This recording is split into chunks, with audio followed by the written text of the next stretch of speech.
Hi, everyone. Welcome back to Cozy English Conversations. I'm Alice, and I hope you're having a gentle moment right now. Maybe you're resting after a long day, or maybe you're listening while doing something quiet. Thank you for being here with us. And I'm Charlie. It's really nice to be back with you again. This podcast feels like a small space to slow down, and I always appreciate that. Me too. We don't rush here. We just take our time, breathe a little, and talk about life in simple English. And today's topic is one that many people need to hear, especially at the end of the day. Today, we want to talk about a sentence that sounds very simple. But emotionally, it can be very difficult to accept. The sentence is, "What you did today was enough." When people hear that, reactions are usually mixed. Some people feel relieved. And some people think, no, it wasn't. I could have done more. Because many of us end the day by reviewing everything that didn't happen. The unfinished tasks, the plans we postponed, the goals we didn't reach.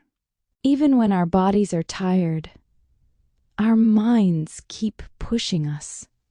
So today we want to gently explore this idea, not to lower standards, not to avoid responsibility. But to learn how to end the day without punishing ourselves. I want to share something personal. For a long time, nights were the hardest part of my day. Not because something bad happened, but because my thoughts wouldn't stop.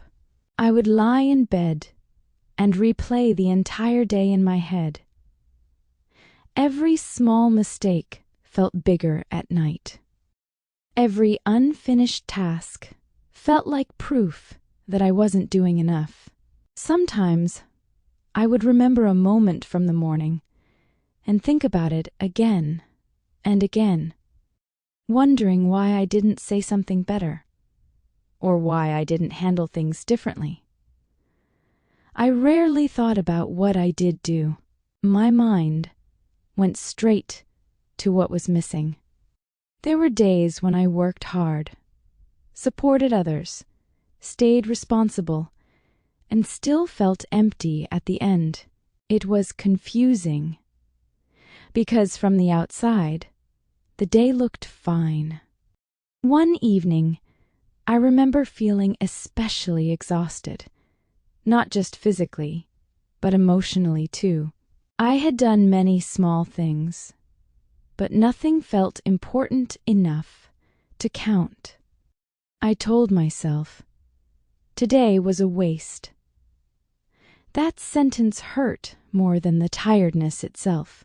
It made the whole day feel meaningless, even though I had been trying. The next morning, something changed. Not because the situation improved, but because I paused. I didn't rush into the next day right away. I sat quietly for a moment and looked back at the day before. Not to judge myself, but just to remember it honestly. And I noticed things I usually ignored. I listened carefully to a friend who needed support, even though I was tired. I cooked a proper meal instead of skipping dinner, even though I wanted something easy. I answered messages I had been avoiding, even when I didn't feel energetic. None of those things felt impressive. No one praised me for them. But they required effort. That morning, I asked myself a different question. Instead of asking, "What did I fail to do?" I asked, "What did I manage to do, even though it was hard?" That question changed how my evenings felt. Slowly, I stopped expecting every day to look productive. Some days were about progress. Some days were about care. Some days were simply about getting through. And I realized something important. A day doesn't need to be impressive to be meaningful. Sometimes, showing up quietly is already enough. I really connect with that. For me, the feeling of not enough usually appears late at night too, especially when everything finally gets quiet. There was a time when I believed a long to-do list meant I was being responsible. I thought planning everything would make me feel organized and in control. But honestly, it did the opposite. Every night I looked at the list and only saw what was unfinished. Even if I completed many things, my focus always went to what was left. The list felt less like a guide and more like a reminder of failure. One evening, I closed my laptop and felt disappointed. I remember thinking, why am I still behind?